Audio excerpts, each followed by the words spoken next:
Hello everyone, welcome to our class. Today we're going to talk about the foundations, logic, and proofs. This is the first part of chapter 1. In this part, we're going to focus on the propositional logic. There are two kinds of logic.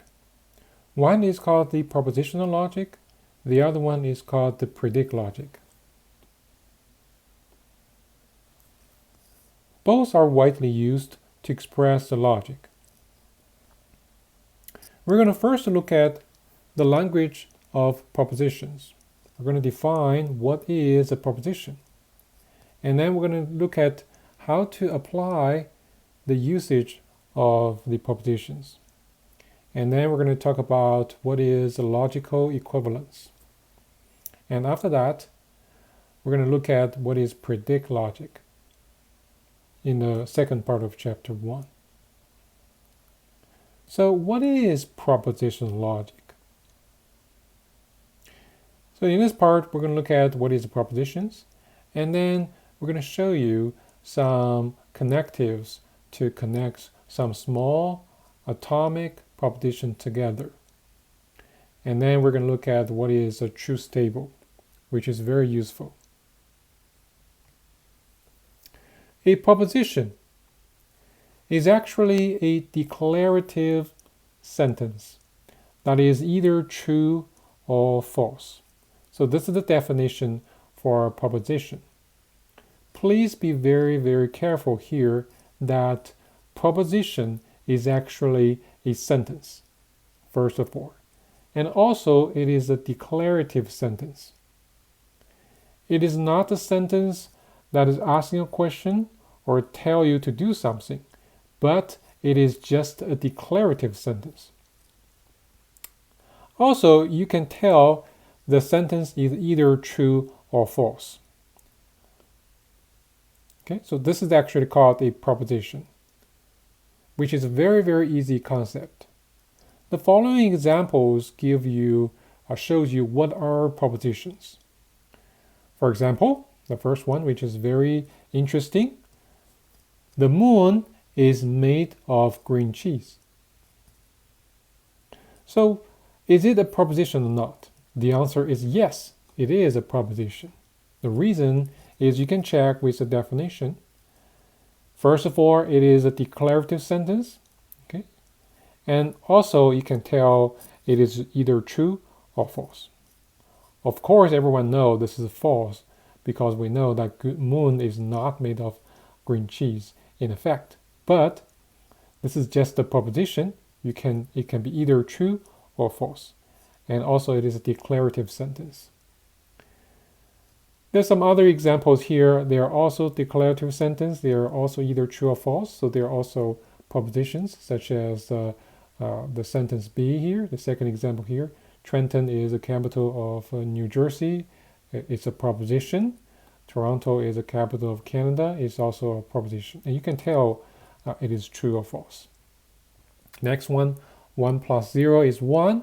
It is a proposition because it's a declarative sentence and also it's true. The last one is 0 plus 0 equals to 2. This is a declarative sentence, but it's false. So it is also a proposition. However, the following examples are not propositions. Let's look at them. First one, sit down. Is it a declarative sentence or not in the first place? Of course, it is not because it's telling to do something. It's not a declarative sentence. So the first example is not a proposition. Second one, what time is it? Is it a declarative sentence? It is not. It's just asking a question. So it's not a proposition. Next one, x plus 1 equal to 2. Is it a declarative sentence? Maybe. However, can you tell it is true or false? In this example, the variable x is not determined. So we don't know what is the value of x. It can be true if x equals to 1. Okay? It can be false if x does not equal to 1. So you cannot tell it is either true or false. So this example is not a proposition. Same thing for the last one, x plus y equal to z, because you cannot tell it is true or false, so it is not a proposition. So this gives you a first impression of what is a proposition. Proposition is very, very clear. It is a declarative sentence, first of all, and also you can tell it is true or false. You can try to make more examples according to your everyday life experiences. And you can, for example, like the first one, the moon is made of green cheese. You can make other examples similar like this. We can construct more propositions. For example, you can define some propositional variables such as a p, q, or s. You can say p represents something, q represents something, like this. These are called propositional variables, such as you can say p is moon is made of green cheese. So that's your p. So that's actually your propositional variable. The proposition that is always true is denoted by this symbol, which is a bold T. That means true. The opposite is the proposition that is always false, which is denoted by the bold F here. So F means always is false, T means true. From very simple propositions or atomic propositions, you can make more propositions. We call them compound propositions. Okay? You can connect 2 or 3 or more propositions together. And then you need to use some logical connectives and then connect with other propositions. In here, we're going to introduce the following connectives. These include the negation, conjunction, disjunction, implication, and biconditional. So these are very common connectives that we use to construct the compound propositions. Let's look at the first compound proposition connective. It's a negation, which is very easy. Negation is just means to turn the original proposition to the opposite. If it is true, it will be turned to false. If it's false, it will turn to true. So the negation of a proposition P is denoted by this symbol right here. So we always call it not P. Not P. Okay. And the truth table here. In here, we're going to introduce the concept of truth table. The truth table is actually showing you for different input of the proposition, what is a proposition variable, what is the output. So here, let's see, if the input of the original P is true, then not P is false, so which is the opposite. If the input is false, then the output is true, which is the opposite. So P and not P, so this is not P, is always the opposite of P. Okay. So let's take one example. If P denotes the Earth is round, okay, so this is your variable, and this is what does it mean right now here. You can define any other kinds of proposition according to your need. So right now P just means this sentence right here, the Earth is round. And then what does not P mean? So not P means that it is not the case that the Earth is round, or simply the Earth is not round. So that's not P. Okay, very, very simple. Conjunction. Conjunction represents a and information. Okay, an and logic. It's like an and. Okay. And the conjunction of propositions P and Q is denoted by P, and this is like a hat, and we call it P and Q. P and Q. And the truth table for this P and Q conjunction is the following. So because we have two atomic variables, propositional variables P and Q, so we need to create one column for P, one column for Q, and then finally one column for the output, which is P and Q. This is conjunction here. So because both P and Q can have either true or false, so in total there are actually 4 different cases for all the true false for P and Q. So you can see it's very easy. That is only P and Q are true. Then the output of conjunction is true. P and Q is true. Okay. So both true, then the output is true. Other than that, if either one of the P or Q is false, then the output is false. So this is the conjunction. You can see here there is a false here. This is false. False here, false. Both false, of course, is false. Okay, so that's actually the conjunction. Take one example. If P denotes I am at home and Q denotes it is raining, then the conjunction P and Q denotes I am at home and it is raining.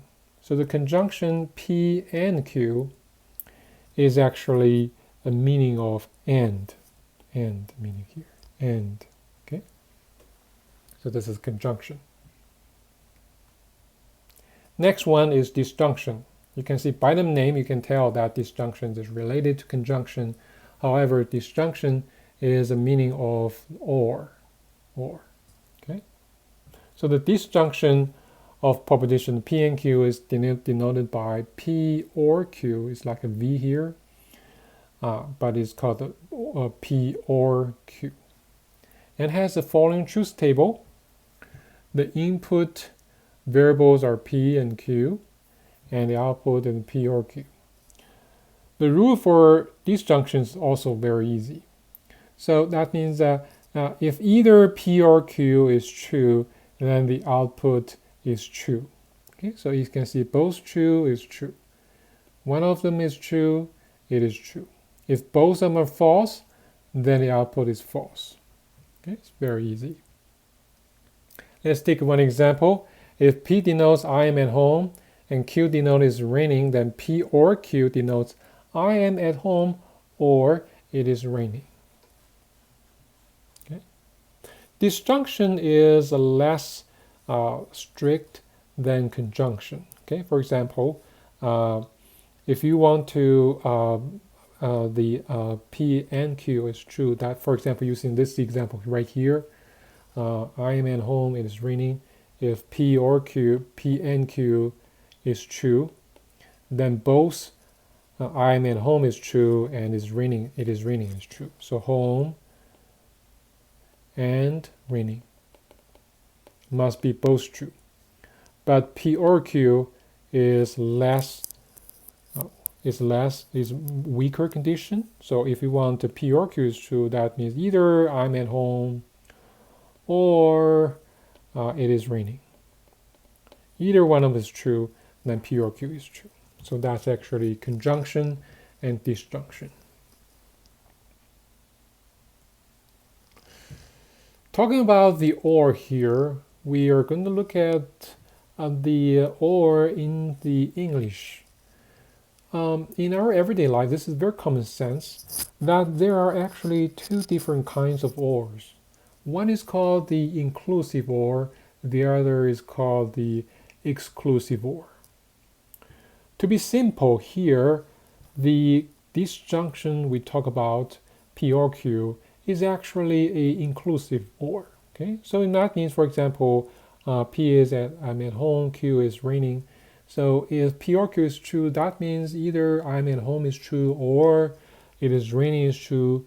But it can also be that both are true. Both P or Q is true. That means I'm at home and also it is raining. Okay, so that's called inclusive or. There is a different kinds of or in our everyday life. It's called the exclusive or. So, for example, when you go to a restaurant and you're asked soup or salad, comes with this entree. So you can either have soup or salad, but you cannot have both, right? So this is very common sense. This is called exclusive or. There is a connective, actually, in proposition logic, is actually called XOR, exclusive or XOR. So the symbol is like this. Okay? And so that means one of P and Q must be true. If the P XOR Q is true, then it can be either Q or P or Q is true, but not both.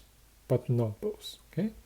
So therefore, the truth table for XOR is right here.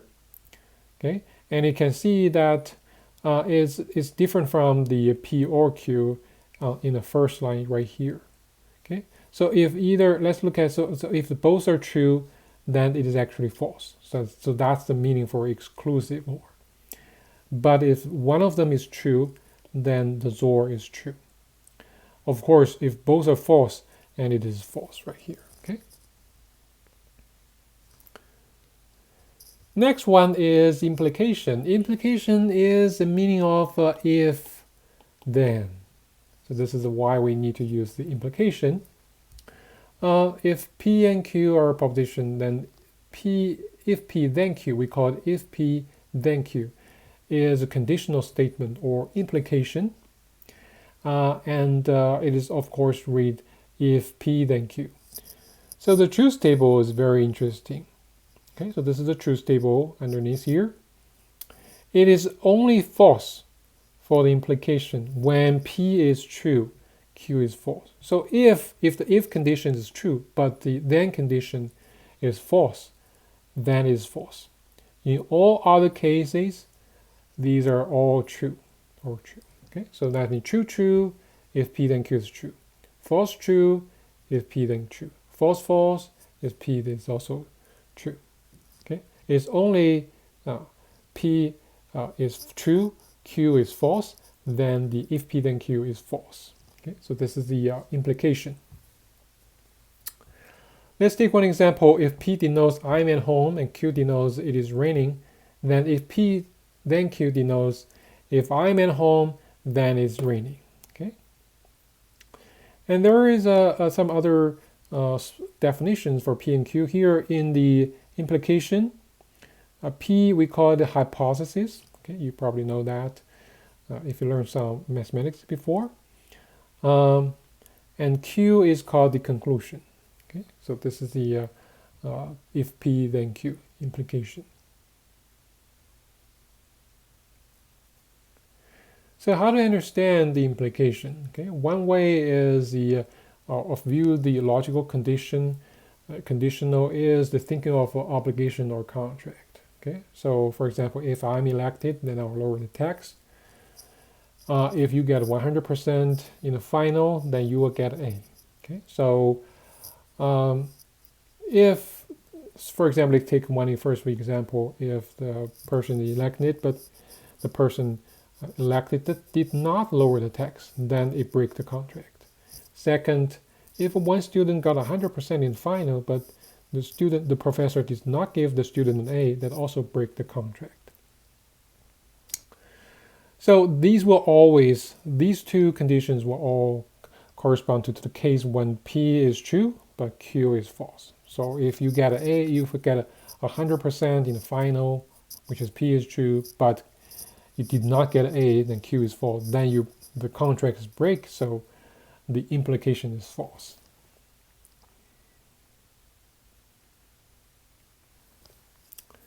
There are different ways to express the if P then Q. You can call it many different ways. For example, you can say the implication, you can read it as if P then Q. Okay. P implies Q. If P Q. This one is very important. So if P then Q can also be read like a P only if Q. So that's the implication. You can also read it as P only if Q. So the arrow goes this way. P only if Q. Okay. And if you read our some of our assignment questions, if it says if P only if Q, then this means if P then Q. Okay. Don't forget this one. Okay. And also there are other different ways to read them. Okay. You can also say that a necessary condition for P is Q. A sufficient condition for Q is P here. Okay? Related to the implication, there are also some other new conditional statements. For example, if you change the P and Q's positions, so you move the P to the front, Q to the after, so this is if Q then P, so you just switch P and Q here. This is called the converse of the implication. Okay. If you also put a not before Q, not before P, so this is the if not Q, then not P. This is called the contrapositive of the implication. Okay, contrapositive. Next one, if you do not switch P and Q, but you just put the not before them, so not P, if not P, then not Q. This is called the inverse of the implication. Okay. So let's look at the example here. Please find the converse, inverse, and the contrapositive of the following implication proposition. It is raining is a sufficient condition for my not going to town. It is raining is a sufficient condition for my not going to town. So first of all, you're going to use the propositional variables P and Q to express this sentence. And then you can try to use the definitions of converse, contrapositive, and inverse to do this question. Okay, so the converse, which is very easy, is that just to switch the P and Q here, right? So the converse is if I do not go to town, then it's raining. If I do not go to town, then it is raining. So this is the letter part. This is the first part. Okay. This is your P. This is your Q. Okay. So you can see here the converse is Q if Q then P here. So if I do not go to town, I'm not going to town, then it is raining. Okay. The inverse is not P, then not Q here. Okay. If it is not raining, then I will go to town. Okay. And the contrapositive is not Q. If not Q, then not P. So if I go to town, then it's not raining. Okay. So this is the answer for this example. Biconditional is you can think as two implications together. Okay. But in two directions. Okay, so if P and Q are propositions, then we can form the biconditional proposition. The symbols right here, you can see this is a symbol that has two arrows to both directions. It reads as P if and only if Q. The biconditional P if and only if Q denotes the proposition with the following truth table. So the rule is very easy that if both P and Q are the same, then it's true. So you can see true, true is true. False, false is true. Okay. Otherwise, it's just false, false, false, false. Okay. If they are different, P and Q are different, they're false. Okay. So if P is I'm at home, Q is it is raining, then the biconditional denotes I'm at home if and only if it is raining. So this is the biconditional. There are different ways to read the biconditional except the if and only if. You can say that P is necessary and sufficient for Q. And you can also say if P then Q and conversely. Very useful expressions right here. You can just use in this symbol here. This means P if and only if Q. Okay.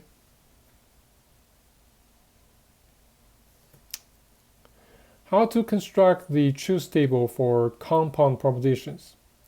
You have seen the very basic truth tables for the propositional connectives, such as P and not P, right? So you need to use one column for input, another column for the output, because here we only have one atomic variable. So true it has two inputs, two possible cases, true and false. Then not P, if P is true, not P is false. P is false, not P is true. Very easy. So for compound propositions, you can have many different proposition variables, P, Q, R, and for each variable, you need to have one column for it. Okay, and then you need to output for the compound proposition. And sometimes, if the expression is very complicated, you probably want to also include the intermediate expressions for the entire expressions, and then you can try to calculate the intermediate expressions first, and then use the intermediate expressions true false value to derive the final expression. Okay, so step by step. So let's look at one example. You can see here, this is the compound proposition right here. And the atomic proposition variables are P, Q, and R. So for each one of them, we're going to put one column here. And we also have some intermediate expressions. So this disjunction P or Q is the intermediate. And not R is also intermediate expression. So we include not R and also the disjunction P or Q, one single column. And finally, after we calculate the intermediate, the expression is the implication, which is the final output. So we can use the values for true or false value for P or Q, and then try to calculate, and also not R, try to calculate the final expression. So to calculate the truth tables, we already have the columns. And then next is to input the all possible cases for true and false for each atomic variables. So these are all right here. Because P and Q and R can either be true or false. So there are three variables, and you can see there are actually 2 times 2 times 2, 2 different cases. So that equals to 8 different cases. So they can see there are 8 rows right here. Okay. And then for each true and false input, we can calculate the output for the intermediate. So this is here, the R is true, not R is false. Here, true for PQ, so the R is true. And then you calculate the not R column and the implication column. And then you use these two columns to calculate the final. So you can see here, if the P or Q is true, R is false. So true implies a false, then the implication is false. Okay, so this is the first row. According to the same rule, you can calculate all the other rules. Okay, so basically what we do is we first calculate, we input the atomic variables. We finish these 3 columns first. And then we finish the not R column, we finish the implication column, and then finally we finish the final output column. And that finish completes the truth table. Okay, so when you're doing the example after class, you can try to cover this truth table. You can cover the slide and try to do it yourself. Okay, just from scratch, and then you can do it one by one step by one step. Okay, so so that will make you completely understand what is a truth table. Okay.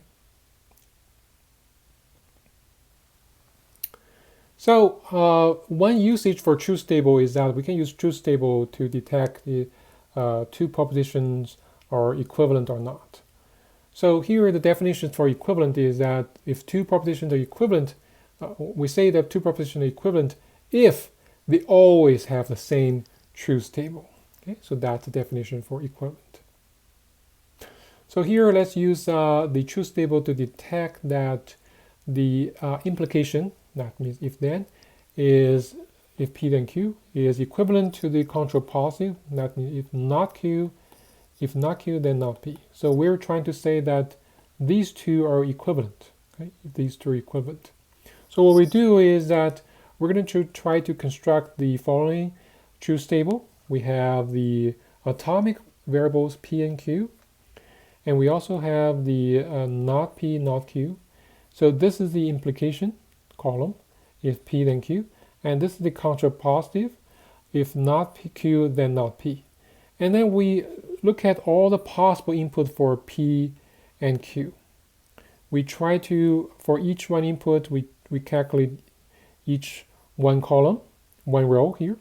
And after we finish all the rows, we look at the last two columns here.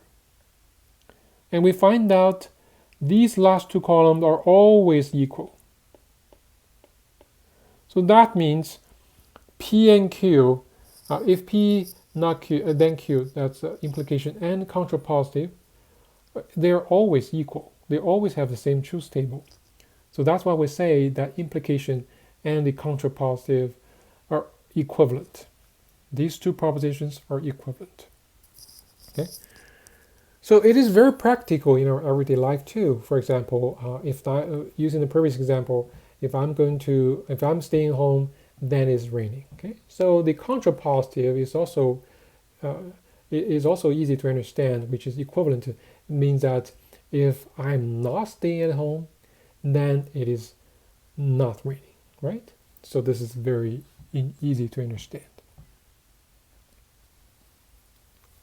You can also use truth table to show that two propositions are not equal. For example, here you can see that the implication is not equal with the converse and inverse. So how we prove that is that we put the implication with this is the inverse, and this is the converse, and then you can see that you compare the truth table. After you finish all the truth table, you can see that the row 2 and the row 3, they are not equal. Okay, so this is not equal. But you can see that this last two rows columns, they're always equal. So that means the converse and inverse, they're equivalent, and implication and the contrapositive, they're equivalent.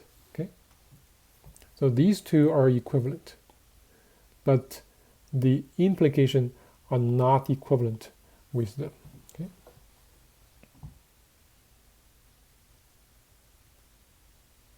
When you have many different connectives to connect or compound propositions, there is actually an order between these connectives. So we put them into this table. For every operator or connective, there is a precedence. The lower the precedence, the higher the order it will be. So that means that, for example, not the precedence is 1. That means it has the highest privilege. It has the highest order. So we will first, if you see not mixed with other operators, then not will be read first. Okay, so that means the precedence. And then the second is the and next one is or, and next one is if then, and next one is the biconditional.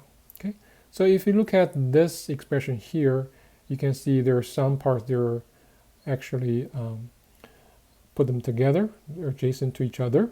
So the actual meaning is using the precedence right here is actually equivalent to you're trying to read the not are first. And then you are, because not has a precedence 1. And also we have the or here, or has precedence 3. So this one will actually read second. And the implication has 4, so finally we'll read this one. Okay. If you have a different meaning, you want to do that differently. You want to, for example, you actually mean this one here. Okay. So you have to use a bracket, parenthesis, to enclose these two together, so they will be read accordingly. Okay, so it is always safe to put parentheses to make sure that your reading of proposition are correct.